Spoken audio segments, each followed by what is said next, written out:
Hello and welcome back to the game on जय श्री राम जय श्री हनुमान दोस्तों। और वीडियो की शुरुआत बस यहीं से करेंगे कि अफगान की जगह होगा नेपाल, बस करना होगा एक काम। जी हाँ, हम सभी को पता है कि किस तरह से अफगानिस्तान ने इस टूर्नामेंट में जबरदस्त प्रदर्शन किया। और ना सिर्फ इस टूर्नामेंट में, चाहे हम फिर 2023 वर्ल्ड कप की बात कर ले, वहां पर भी न्यूजीलैंड इंग्लैंड को हराया था, पाकिस्तान को हराया था और पाकिस्तान को सीरीज में कई बार ऑलमोस्ट हरा चुके हैं।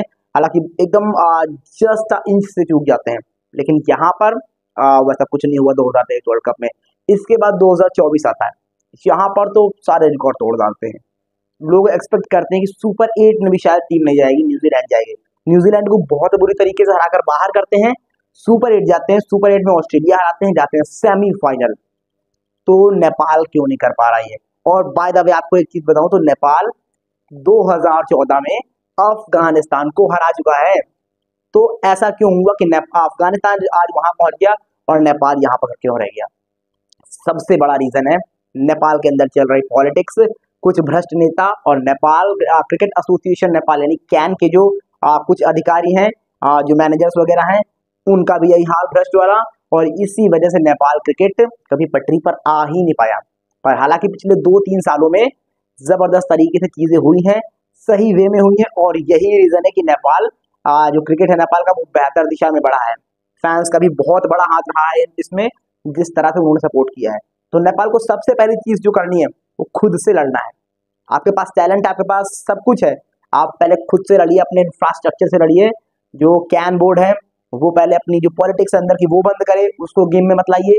और जो पॉलिटिक्स भ्रष्ट नेता हैं वो इसमें क्रिकेट में मत कूदें। तो आप नेपाल को एक जल्दी आप देखेंगे वो यहाँ पर पाएंगे। और नेपाल को दूसरी चीज करनी है कि एक बैटिंग कोच लाना है। जैसा कि हमने पहले भी बात की थी कि यहाँ पर जो वर्ल्ड कप में चीजें खराब हुई है नेपाल के लिए, वो बैट्समैनों के लिहाज से हुई है। बैट्समैन हम देखते हैं कि बहुत सारे ऐसे हैं जो ऑलराउंडर हैं, बॉल डाल रहे हैं, तो उनको बॉलिंग पर कम कॉन्सेंट्रेट कराकर बैटिंग पे ज्यादा कराइए, उनसे बैटिंग कराइए।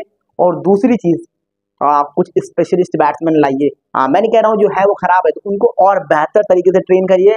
गेंदबाजी आपकी अच्छी रही है, लेकिन बल्लेबाजी ने आपको वहां पर साफ तौर पर डुबोया है।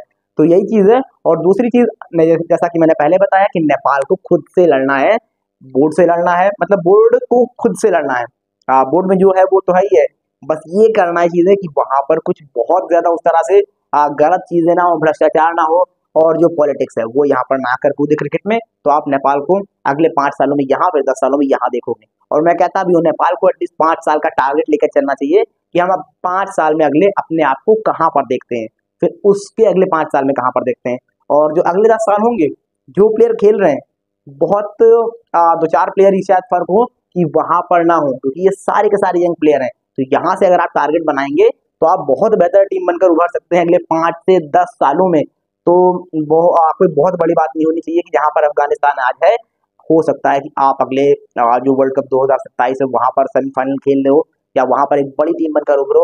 26 का वर्ल्ड कप आने वाला है, वहां पर बेहतर प्रदर्शन करो, सुपर 8 जाओ, सेमीफाइनल जाओ। तो ये सारी की सारी चीजें हैं जो आप कर सकते हो। तो फिलहाल अब देखते हैं नेपाल यहाँ से क्या कुछ सीख लेता है। फिलहाल आप बताइए, क्या ये चीजें वाकई में नेपाल को हेल्प करेंगी, और नेपाल को अगले 5 से 10 सालों में आप कहाँ पर देखते हो? जो भी आपको लगता है जल्दी जल्दी कमेंट करके बताइए।